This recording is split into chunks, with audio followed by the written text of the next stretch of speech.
All right, so we're going to do a solid of revolution today. Notice the wording of this. We're still finding volume, but how you get the shape is going to be a little different. It says find the volume of the solid formed by revolving the region bounded by square root of x-axis, and the line x equals 4 about the x-axis. Well, let's get our bounded region. That part's kind of the same. Now, I tend to overemphasize my bounded region and make it big. Writing small kind of stresses me out. So I have the square root of x, the x-axis, which is of course here, and then the line x equals 4. So that's going to be at 4. So if I drew that, I tend to only draw my bounded region. Now, if you draw more than that, that's fine. You just have to know what your bounded region is. Now, notice it says it's revolving around the x-axis. So I like to dot in my axis of revolution. Okay, now think about what that's happening. Now, for one time, I'm going to draw three-dimensionally. I'll be honest, I normally don't because I don't have to. You don't have to be able to draw three-dimensionally, but on this one, it's not too bad. Here's what I have. I have this picture, and I am revolving it around the x-axis. So think about what that's going to give me. It's going to give me this shape that kind of looks like that. Now, what I'm going to do, and based on what we did yesterday, what would the cross section be? If I cut that kind of down the middle, do you see that I would have all these circles? So I'm going to do discs, almost like little cylinders that I'm going to fill this volume with, and I'm going to take the volume of one little cylinder. Now let's think about what one cylinder would be. Like if I looked at this, and I say a disc, but think of a, you know, like a, I'm trying to think. Like it's really a cylinder. It's like a little nickel or quarter, or think about that. So I'm just going to take this. I'm just looking at one. That's a terrible picture, but that's okay. You get the idea. You see the thickness. Now, what would the formula for the volume of that quarter be? Well, if it's a cylinder, it's pi r squared, so the area of this circle times the height. I mean, wouldn't that be true? Well, the height of this cylinder is actually the thickness of it. That's going to become our dx or our dy. And so do you see how this kind of coincides with what we have before? This is the area of the cross section. Just like we talked about yesterday, if you're revolving, the cross section is a circle. So it makes sense that we have pi r squared.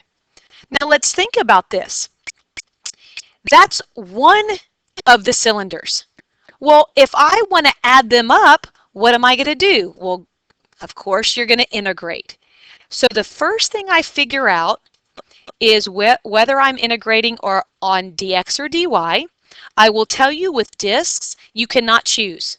That's why I have you have the dot in the axis of rotation. If the axis of rotation is horizontal, you have to be doing dx. I don't know why I made that so far out. It's like my equation is going to be huge. It's really not. Okay, it's going to be dx. The reason I do dx is because the next thing I do is find my bounds. Well, if this is my bounded region, isn't my low x value 0 and my high x value 4? Now, look at the way this is drawn. My cylinder is right here. This R is right here. Okay? So there's certain things in your drawing. So I normally don't draw three-dimensionally. Literally, this is my drawing that I would draw to get this problem right. But there's a couple things I want you to notice, because I know today you're doing discs, but on the test you're like, how do I know which one I'm doing? Remember when we drew our bounded region? Do you notice that the axis of rotation shares a side with the bounded region? That tells you, now I said shares a side, not a point, not one point, shares a whole side. If that's true, then you're going to be doing dis.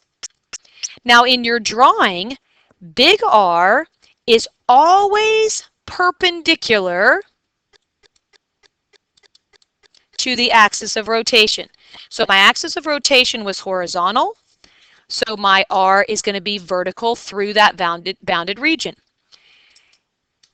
Big R is always from the axis of rotation to the outer part of the region. Okay, outer part of solid or outer part of region, however you want to say that. So look at my drawing. Big R is always perpendicular to the axis of rotation. It is from the axis of rotation to the outer part of the solid, which would be right here. Now, sweet friends, how have we figured out the length of any vertical line? Every time we do top minus bottom. And remember, if we're doing dx, then our equations have to be solved for y. And they are, aren't they? I mean, isn't the x-axis y equals 0? And this is y equals square root of x. So if I do top minus bottom, what is big R going to be? Well, the top curve is the square root of x, and the bottom curve is, of course, 0. So big R is just the square root of x. Now, what's my formula? What is the area of the cross-section? If you're revolving, the cross-section is a circle. So for disk, there again, I like putting my pi's on the outside. Every time I have pi r squared. Every single time. Volume by disk, it's the integral from a to b of pi r squared, and then you have either dx or dy. And what is r squared? In this case, the square root of x. Now, this one I'll make you do by hand because it's so easy. So I'm really, and people say, well, if I write the formula, can I like do that squaring in my head and just write this? Of course you can. You know that that's the same thing. So when I integrate, I have 1/2 x squared from 0 to 4. And then to get that answer, well, I'd have pi times, if I plug in 4, that's 16, that would be 8. If I plug in 0, I get 0. So my volume is going to be 8 pi. And that's how I get the volume by disks. Let's try another one. Okay, now this one says a calculator. I'm going to do the calculator to do the integrating. I am going to do the drawings without because this one is not too hard to draw. And a lot of times they do a setup but not solve without a calculator. So I want to do it that way. So again, find the volume of the solid formed by revolving the area bounded by, what does that look like? What would 2 minus x squared look like? Well, that's a parabola that looks like this. Again, I make mine big, so this is 2 up here. Kind of lopsided, but that's all right. G of x equals 1. Didn't mean to erase. So g of x being 1 would be through here. So where's my bounded region? My bounded region is this region right in here. That's my bounded region. Again, if you like to draw all of the graph, that's fine. Sometimes I tend to, once I get my bounded region, all this is irrelevant.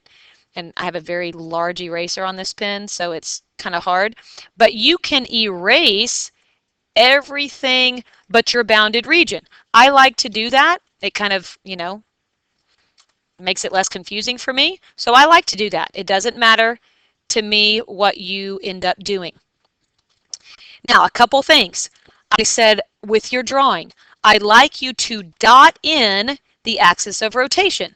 So the axis of rotation is y equals 1. So that's this line. Do you notice that the bounded region, the axis of rotation shares a side with the bounded region. The bounded region and the axis of rotation share a side. So I'm going to do this. Now, what is R? I'm going to erase all these lines here so you can clean it up a little bit. How do you draw R?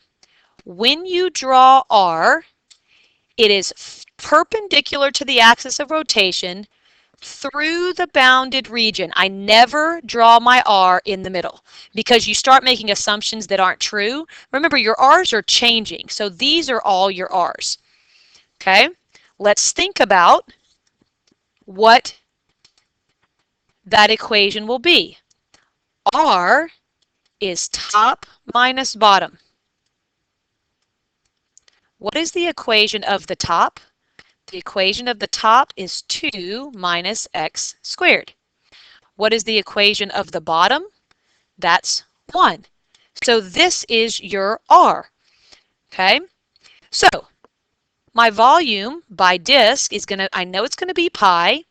I know it's going to be the integral of something squared.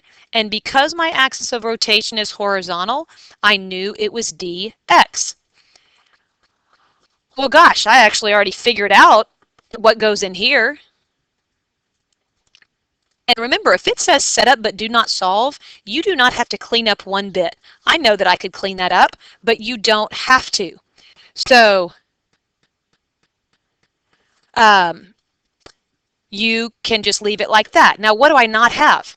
I don't have my bounds. So remember, my bounds, if I set my two equations equal, I could certainly solve x squared equals 1, so I get my bounds to be plus and minus 1. Now this is the part I said you could do on the calculator, so I'm going to not solve all these by hand. I'm going to go to my calculator and I'm just going to type them in. So I have math 9, I have -1 to 1, I have 2 minus x squared minus 1. Now notice, y'all, there's no place for me to put the squared. So even though the calculator puts that parentheses, I need to have another set of parentheses around this thing. Squared dx. Now notice, again, I'm showing lots of different ways that I can do the answer. I certainly need to multiply that by pi. I did not type in the pi because a lot of times the calculator, I try to give an exact answer rather than a rounded one. If I hit, so I didn't put the pi in there, if I hit math, enter, enter, it gives me the 16 over 15, which means the pi would be on top. I like exact answers if you can. Obviously, if they gave you the decimal, I would have to multiply that by pi, or I could have done, you know, it when I did the integral, and I could get that decimal. But I'm just saying I like exact answers when I can, so I always try that. I don't type it in with the pi, and I just put it in there because I just think it's prettier that way. So that's that one. All right, we got one more. Okay, so this is a calculator problem as well, but again, it's more like the integrating. I'm going to let you do the calculator part. So find the volume of the solid form in the region in the first quadrant. So when it says first quadrant, that means I don't really need to draw outside of the first quadrant. It'd be kind of silly to draw outside of that. So x cubed plus 2 in the first quadrant, I think that's that cubic. It's coming up here, and it's going to come, and it's going to do kind of this. So I don't need to bother what's going on there. So that and y equals 10. So y equals 10 is here. So this is 10. This would be 2. And what am I revolving it about? I'm revolving it about the line x equals 0. You'd be surprised how many people graph that wrong. X equals 0 is the y-axis. So there's my axis of rotation. So interesting. Friends, if the axis of rotation is vertical, you have to do dy. I'm still sharing a side with the bounded region. My formula is going to look very similar. It's just that my discs, instead of being stacked this way, they're being stacked this way. So it's going to be dy instead of dx. R is perpendicular to the axis of rotation through the bounded region, so that is your R. Now let's figure out, let's kind of go in our steps here. Well, if I know I'm doing dy, I know a couple things. First of all, my bounds will need to be y values. Well, gosh, I don't even have to solve. They're in my picture. I can see my low y value is this. My high y value is this. The last thing I really have to do is figure out what the R is. Well, how did we find R if it was horizontal? We did right minus left. And remember, if you're doing dy, then these have to be solved for what? They have to be solved for x. So do you see that that would be y minus 2 is equal to x cubed? So x would be the cube root of y minus 2. So right is this equation, that is the cube root of y minus 2, minus left, well, that's x equals 0, so minus 0. So my R is the cube root of y minus 2. And that's what goes right here. And if I were, it said set up but do not solve, I would do that. And I'll let you type that in on the calculator. Again, I'd go to Math 9 and type that in. I think you get the idea now. But Math 9, can't see on my thing. Math 9, I'm going from 2 to 10. I've kind of learned to put that extra, nope, not there. Put that extra set of parentheses. And that would be the cube root of, again, I type in x, not y's, y minus 2, parentheses squared. I could type that in a different way. I think I messed up on those parentheses there. Got a little parentheses happy. I should have just let you guys do this. Parentheses squared, that looks better. Dx, there it is. So you do have to be careful with the calculator. Make sure you're typing in the right thing.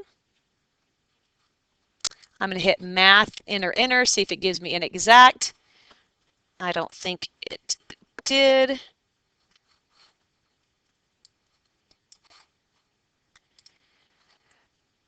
So again, if I try to do MathFrac and it doesn't give it to me, I can write my answer a couple ways. And you have to be careful about this with multiple choice, is I can either write 19.2 pi. Notice that the pi is in there. Obviously, if you put the pi in from the beginning, let's take that answer and multiply by pi. I could also write 60.319. So there's just a lot of different ways you could write the correct answer. And so you can kind of take your pick. So what did we figure out here? We figured out we kind of go through these steps. The first thing you need to decide is that if you're doing dx or dy. If you have a horizontal axis of rotation, you're doing dx with disk. If you have a vertical, you have dy. After that, you need to find your bounds. You have to remember that if you're doing dx, those need to be x values. dy have to be y values. Then you have to find r.